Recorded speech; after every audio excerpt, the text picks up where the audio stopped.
வணக்கம். நான் இன்ஜினியர் சிலம்பரசன். யூடியூப்பில் வீடியோ போட்டு பல நூற்றாண்டுகள் ஆகுது. ஸோ வீடியோவே ரொம்ப நாளாக நான் அப்லோட் பண்ணலான்னு நினைக்கிறேன். அதுதான் உண்மை. சரி, ஓகே. கண்டென்ட் எதுவும் கிடைக்கலங்க, அதனால தான் வீடியோ போடல. அண்ட் நானும் உங்கள்கிட்ட எதாவது கண்டென்ட் கொடுங்கன்னு கேட்டிருந்தேன். உங்கள் சைட்லேருந்தும் எதுவும் கண்டென்ட் எனக்கு கிடைக்கலையா, அதனால் நானே தேடி பிடிச்சி ஒரு கண்டென்ட் எடுத்துகிட்டு வந்திருக்கேன். ஸோ பார்க்கலாம் இது எத்தனை பேருக்கு யூஸ்ஃபுல்லாக இருக்குது அப்படின்ட்டு. ஸோ இன்றைக்கி வீடியோவில் என்ன பார்க்க போகிறோம்னா, ஒரு சில இன்ஜினியருக்கு இன்னும் ஸ்க்ரூட்டனி பிளான் பிடிஎஃப், அதாவது ஸ்க்ரூட்டனி நம்ம அப்லோட் பண்ணும்போது ஒரு பிளான் பிடிஎஃப் கிரியேட் ஆகும் இல்லையா, அந்த பிளான் பிடிஎஃப் எனக்கு சரியாக வரல சார், நிறைய மிஸ்டேக் அதில் பண்ணுறேன்னு தோணுது, ஆனால் எங்கே மிஸ்டேக் பண்ணுறேன்னு எனக்கு தெரியல, இது கொஞ்சம் டீட்டெயிலாக எக்ஸ்பிளைன் பண்ணுங்க அப்படின்னு கேட்டிருந்தாங்க. ஸோ அவங்களுக்கான வீடியோ தான் இது. உங்களுக்கும் உங்களோட பிளான் பிடிஎஃப் சரியாக வரல அப்படின்னா இந்த வீடியோவை ஸ்கிப் பண்ணாமல் கடைசி வரையும் பாருங்கள். கண்டிப்பாக இந்த வீடியோ உங்களுக்கு யூஸ்ஃபுல்லாக இருக்கும். அண்ட் நம்ம சேனலோட வீடியோ இப்போ தான் முறை பார்க்குறீங்க அப்படின்னா நம்ம சேனலை மறக்காமல் சப்ஸ்கிரைப் பண்ணிவிட்டு வீடியோ பாருங்கள். கண்டிப்பாக யூஸ்ஃபுல்லாக இருக்கும். எப்போவுமே நீங்கள் ஒரு ட்ராயிங் ஃபைலை கலர் கோடு கொடுக்க போகிறீங்க இல்லை அப்லோட் பண்ண போகிறீங்க அப்படின்னா நான் சொல்கிற ஒரு சில டீட்டெயில்ஸை மட்டும் சரியாக கொடுத்துருக்கோமான்னு ஃபஸ்ட்டு செக் பண்ணிக்கோங்க. அதில் ஃபஸ்ட்டு பாயிண்ட் வந்து யூனிட்ஸு. ஸோ யூனிட் டைப் பண்ணி எப்போவுமே நம்ம அப்லோட் பண்ணுற ட்ராயிங்கு மீட்டரில் தான் இருக்கணும். அண்ட் ப்ரீசீசன் வந்து டாட்டுக்கு அப்புறம் 2 டிஜிட் மட்டும் வச்சுக்கோங்க, சரிங்களா? செகண்ட் வந்து நீங்கள் யூஸ் பண்ணுற அந்த ட்ராயிங்கில் யூஸ் பண்ணுற ஃபாண்ட்டு ஸ்டாண்டர்டில் ஏரியல் ஃபாண்ட் மட்டும்தான் யூஸ் பண்ணணும். ஸோ வேறு எதாவது வச்சுருந்தீங்க அப்படின்னா சேஞ்ச் பண்ணிவிட்டு செட் கரண்ட் கொடுத்துக்கோங்க. ஒரு சிலர் வந்து ஸ்டாண்டர்டில் வைக்காமல் இல்லை ஏரியல் ஃபாண்ட் வைக்காமல் வேறு ஏதோ டிசைன் ஃபாண்ட்லாம் யூஸ் பண்ணுறீங்க. அந்த மாதிரி எதுவும் யூஸ் பண்ணாதீங்க. ஏரியல் மட்டும் வச்சுட்டு செட் கரண்ட் கொடுத்துக்கோங்க. தேர்டு வந்து டைமென்ஷன் ஸ்டைல் மேனேஜரில் வந்து அதுவும் ஸ்டாண்டர்டில் தான் இருக்கணும், சரிங்களா? அதுலேயும் வேறு எதுவும் யூஸ் பண்ணாதீங்க. ஸ்டாண்டர்டில் மட்டும் வச்சுட்டு மாடிஃபைல ப்ரைமரி யூனிட்ஸில் ப்ரீசியேஷனும் 0.00 அந்த இதே வச்சுக்கிங்க. டாட்க்கு அப்புறம் 2 டிஜிட் மட்டும் வச்சுக்கோங்க, சரிங்களா? இது ஒன்று. ஃபோர்த்து பாயிண்ட்டாக வந்து ஒரு சிலர் ஒரு 2-3 ஃபைல் ட்ராயிங் ஃபைல் வச்சுட்டு அப்லோட் பண்ணுறாங்க. அந்த மாதிரி பண்ணக்கூடாது. ஸோ எந்த ட்ராயிங் ஃபைலை நீங்கள் அப்லோட் பண்ணுறீங்களோ அது மட்டும்தான் இருக்கணும். இசட் என்டர் என்டர் கொடுத்து செக் பண்ணிக்கோங்க. ஃபைனலாக வந்து XY கோஆர்டினேட்ஸ்க்கு உள்ளே உங்கள் ட்ராயிங்கை ப்ளேஸ் பண்ணுங்கள். ஒரு சிலர் XY கோஆர்டினேட்ஸ் கீழே வைக்கிறாங்க, இல்லைனா டாப்பில் இந்த மாதிரி ரொம்ப லாங்கில் வைக்கிறாங்க. அந்த மாதிரிலாம் ப்ளேஸ் பண்ணாதீங்க. XY கோஆர்டினேட்ஸ்க்கு பக்கத்துலேயே உங்கள் ட்ராயிங்கை வைங்க. அப்படின்னா தான் லைன் திக்னஸ்ஸு எல்லாம் வராமல் இருக்கும், சரிங்களா? ஸோ இந்த 5 மிஸ்டேக் மட்டும் நீங்கள் அப்லோட் பண்ணுறதுக்கு முன்னாடி பண்ணிடாதீங்க. அண்ட் அப்லோட் பண்ணுறதுக்கு முன்னாடி செக் பண்ணிவிட்டு இந்த 5 மிஸ்டேக்கும் இல்லாமல் பார்த்துக்கோங்க. ஸோ அப்லோட் பண்ணதுக்கப்புறம் என்ன இஷ்யூ வருது பிளான் பிடிஎஃப்பில் அப்படின்ட்டு பார்க்கலாம். இந்த ஃபைலில் பார்த்தீங்கன்னா எல்லாமே கம்ப்ளீட் பண்ணிட்டேன். ஸோ ட்ராயிங் செட்டப்பும் முடிச்சிட்டேன். And colour code, plan info எல்லாமே ஓவராலாக கம்ப்ளீட் பண்ணிட்டேன், சரிங்களா? இதை இப்போ நம்ம சேவ் பண்ணி அப்லோட் பண்ணி பிளான் பிடிஎஃப் கரெக்டாக வருதான்னு செக் பண்ணலாம், சரிங்களா? ஸோ ட்ராயிங் ஸ்க்ரூட்டனி கிரியேட் கொடுத்து நான் டீட்டெயிலை என்ட்ரி பண்ணிக்கிறேன்.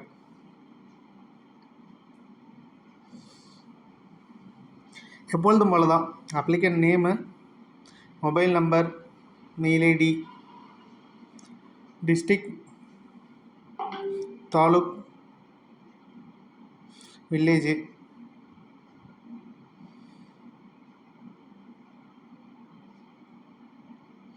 இல்லை நான் செக் பண்ணுறதுக்காக ஏரியா வந்து 2600 போட்டிருக்கேன். ஜஸ்ட்டு உங்களுக்கு இந்த ட்ராயிங்கை வச்சு உங்களுக்கு எக்ஸ்பிளைன் பண்ணுறதுக்காக மட்டும்தான் நான் இந்த ட்ராயிங்கை யூஸ் பண்ணுறேன், சரிங்களா?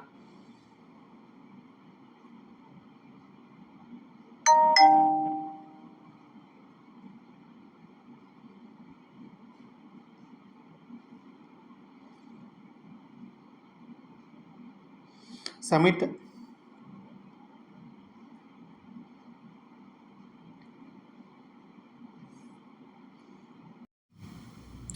ட்ராயிங் ஃபைலை அப்லோட் பண்ணிக்கலாம். ஸோ எப்போதுமே நான் ட்ராயிங் ஃபைல் அப்லோட் பண்ணும்போதெல்லாம் அந்த பர்டிகுலர் டைமில் சேவ் பண்ணி தான் அப்லோட் பண்ணுவேன். அதனால் டைம் முதற்கொண்டு செக் பண்ணிவிட்டு அப்லோட் பண்ணிக்கோங்க. ஏன்னா அதுலேயே நம்பர் ஆஃப் ஃபைல்ஸ் வச்சுருந்தீங்கன்னா கன்ஃபியூஸ் ஆகும். அதுக்காக சப்மிட் கொடுத்துக்கிறேன்.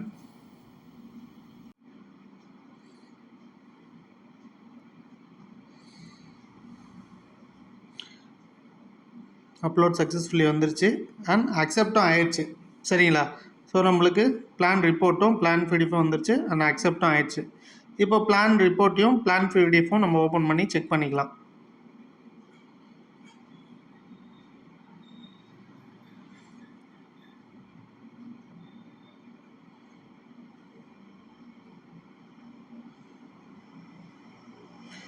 பிளான் ரிப்போர்ட்டில் பார்த்தீங்கன்னா வெரிஃபைடு ஆயிடுச்சு, இன்னும் எந்த மிஸ்டேக்கும் இல்லை. அது ஓரளவு நம்ம செக் பண்ணிக்கிறோம். அடுத்து plan PDF. So plan PDF open பண்ணால் பார்த்தீங்கன்னா உங்களுக்கே தெரியும், இதில் வந்து எந்த ஒரு டெக்ஸ்ட்டுமே, அதாவது நிறைய டெக்ஸ்ட்டு வந்து காமிக்கவே இல்லை, எல்லாமே பிளாங்காக இருக்குது. ஸோ இங்கே பார்த்தீங்கன்னா நம்ம ப்ராப்பராக எல்லாமே ரெடி பண்ணி தான் அப்லோட் பண்ணோம். ஆனால் வந்து அவுட்புட் வரும்போது நம்மளுக்கு இந்த நிறையா இது அங்கே ஷோ ஆகவே இல்லை. பிளான் பிடிஎஃப்பில் ஷோ ஆகவே இல்லை. பாருங்கள், மேலே டைட்டிலும் காமிக்கல, கீழே நிறையா டெக்ஸ்ட்டும் வந்து ஷோ ஆகலை. ஸோ இது என்ன மிஸ்டேக்கு அப்படின்னா, நீங்கள் எப்பொழுதுமே கலர் கோடு கொடுக்குற டெக்ஸ்ட்டை தவிர மற்ற எதுவுமே எம் டெக்ஸ்ட்டாக இருக்கக்கூடாது. ஸோ எம் டெக்ஸ்ட்டாக இருந்தது அப்படின்னா நம்மளுக்கு இந்த மாதிரி பிளான் பிடிஎஃப்பில் பிளாங்காக தான் வரும். நாங்கள் செக் பண்ணுற பாருங்க. ஸோ அந்த டெக்ஸ்ட்டு டைட்டில் பார்த்தீங்கன்னா எம் டெக்ஸ்ட்டாக இருக்குது. இது மாதிரி இதெல்லாம் எல்லா ஃபைலுமே எம் டெக்ஸ்ட்டாக இருக்கிறதுனால தான் அங்கே வந்து நமக்கு ஷோ ஆகலை. இது என்ன பண்ணலாம் அப்படின்னா, நம்ம இப்போது ஒவ்வொரு டெக்ஸ்ட்டாக செலக்ட் பண்ணி எக்ஸ்ப்ளோடு கொடுத்தோம் அப்படின்னா டெக்ஸ்ட்டாக மாறிடும். ஸோ எம் டெக்ஸ்ட்டை செலக்ட் பண்ணி எக்ஸ்ப்ளோடு கொடுத்தா டெக்ஸ்ட்டாக மாறிடும். இப்போ நிறையா ஃபைல் இருக்குதுன்னா எல்லாத்தையும் ஒவ்வொன்றா நம்மளால் செலக்ட் பண்ண முடியாது. அதனால் நான் ஒரு ஷார்ட்கட் சொல்கிறேன். என்ன அப்படின்னா, லேயர் ப்ராப்பர்ட்டி ஓப்பன் பண்ணிக்குவாங்க. அதாவது லேயர் டைப் பண்ணுங்கள். லேயர் டைப் பண்ணிங்கன்னா என்னென்ன லேயர்லாம் நம்ம யூஸ் பண்ணியிருக்கோமோ எல்லா லேயரும் ஷோ ஆகும். இதில் நமக்கு 0 லேயரில் தான் நம்ம எல்லா டெக்ஸ்ட்டுமே இருக்கும். ஸோ நம்ம இப்போ என்ன பண்ண போகிறோம் அப்படின்னா, அந்த பர்டிகுலர் லேயரை ஆஃப் பண்ணிவிட்டு, அதாவது கலர் கோடு கொடுத்துருக்க லேயரை எல்லாத்தையும் ஆஃப் பண்ணிவிட்டு 0 லேயர் மட்டும் வச்சுக்கலாம். ஸோ என்ன பண்ணலாம் அப்படின்னா, 0 லேயருக்கு அடுத்து இருக்க லேயரை செலக்ட் பண்ணுங்கள். செலக்ட் பண்ணிவிட்டு ஷிஃப்ட்டை பிடிச்சிட்டு ஃபைனலாக எந்த லேயர் இருக்கோ அதை கிளிக் பண்ணிங்க அப்படின்னா 0 லேயர் தவிர மற்ற எல்லாமே செலக்ட் ஆகிடும். ஸோ சைடில் பார்த்தீங்கன்னா அந்த ஆன் ஆஃப் பல்பு இருக்கும், அதை கிளிக் பண்ணிங்க அப்படின்னா 0 லேயர் தவிர எல்லாமே ஆஃப் ஆகிடும். ஆஃப் ஆகிடும் மீன்ஸ் அங்கே ஷோ ஆகாது, ஹைட் ஆகிடும். ஸோ இப்போ நம்மளுக்கு 0 லேயர் மட்டும்தான் அங்கே ஷோ ஆகும். இப்போ என்ன பண்ணலாம் அப்படின்னா, அந்த ட்ராயிங்கை ஷீட்டை செலக்ட் பண்ணி எக்ஸ்ப்ளோடு கொடுத்துருங்க. ஒரு 2 to 3 டைம்ஸ் வந்து எக்ஸ்ப்ளோடு கொடுத்துருங்க. ஸோ ஓவராலாக கண்ட்ரோல்லையே கொடுத்து பண்ணாதீங்க. இந்த பர்டிகுலர் ஷீட்டை மட்டும் செலக்ட் பண்ணி கொடுங்க. கண்ட்ரோல்லையே கொடுத்து பண்ணிங்கன்னா ஒரு சில டைமில் ஹைட்டில் இருக்கிறதும் எக்ஸ்ப்ளோட் ஆக சான்சஸ் இருக்குது. அதனால் கொடுத்துட்டு திரும்ப வந்து அந்த பல்பை கிளிக் பண்ணிங்க அப்படின்னா எல்லா லேயரும் திரும்ப வந்து ஷோ ஆகிடும். ஸோ நம்ம கலர் கோடு கொடுத்ததை எந்த ஒரு லேயரையும் நம்ம டிஸ்டர்ப் பண்ணவே கிடையாது. 0 லேயர் மட்டும் வச்சுட்டு மற்ற எல்லாத்தையும் ஆஃப் பண்ணுறோம். ஆஃப் பண்ணிவிட்டு மொத்த அந்த ஷீட்டையும் எக்ஸ்ப்ளோர் பண்ணிடுறோம். ஸோ இப்போ எக்ஸ்ப்ளோர் பண்ணி செக் பண்ணால் எல்லாமே டெக்ஸ்ட்டாக மாறி இருக்கும். ஸோ தனித்தனியாக பண்ணிங்கன்னா உங்களுக்கு டைமிங் ஆகும் அண்ட் திரும்ப ரிப்பீட்டடாக உங்களுக்கு தான் டைம் எடுக்கும். ஸோ இந்த மாதிரி பண்ணிவிட்டு திரும்ப நம்ம இப்போ அப்லோட் பண்ணி செக் பண்ணி பார்க்கலாம். சரிங்களா?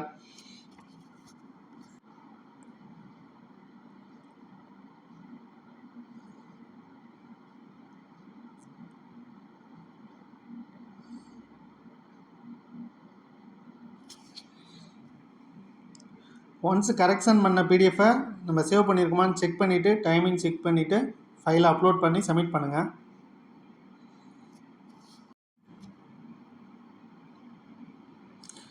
ஸோ அகைன் நம்மளுக்கு அக்செப்ட் ஆகிடுச்சு அப்படின்னா நம்ம கலர் கோடு கொடுத்த எந்த ஒரு லேயரும் நம்ம டிஸ்டர்ப் பண்ணலை.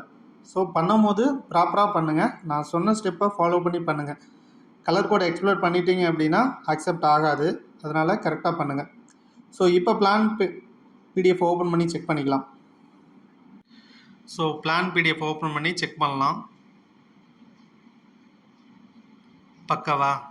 அவ்வளோதாங்க. பிளான் பிடிஎஃப் கரெக்டாக நமக்கு கிடைச்சிருச்சு. ஸோ இந்த பிளான் பிடிஎஃப் ஏன் இவ்வளோ இம்பார்ட்டன்ட் அப்படின்னா, இப்போலாம் பிடிஓ கண்ட்ரோலுக்கு வந்ததுக்கப்புறம் அவங்க சைன் பண்ணுற காப்பி எடுத்து அப்லோட் பண்ண மாட்டேங்கிறாங்க. ஸ்க்ரூட்டனில் வர பிளான் பிடிஎஃப் எடுத்து அப்லோட் பண்ணிடுறாங்க. அதனால் மட்டும் கிடையாது, ஒரு சில லோக்கல் பாடியில் பிளான் பிடிஎஃப் கரெக்டாக இல்லைனாவே ஃபைலை ரிட்டர்ன் பண்ணிடுறாங்க. ஸோ அதனால் எப்பொழுதுமே நீங்கள் அப்லோட் பண்ண போகிற ஃபைலில் பிளான் பிடிஎஃப் கரெக்டாக இருக்கான்னு செக் பண்ணிக்கோங்க. அண்ட் பிளான் பிடிஎஃபை வெரிஃபை பண்ணிவிட்டு அதுக்கு பிறகு வந்து அப்ளிகேஷனை சப்மிட் பண்ணுங்கள். சரிங்களா? ஸோ அவ்வளோதான். இந்த வீடியோ உங்களுக்கு பிடிச்சிருக்குன்னு நினைக்கிறேன். ஸோ வீடியோ பிடிச்சிருந்தது அப்படின்னா லைக் பண்ணுங்கள். அடுத்த ஒரு நல்ல வீடியோவில் சந்திக்கலாம். தேங்க்யூ.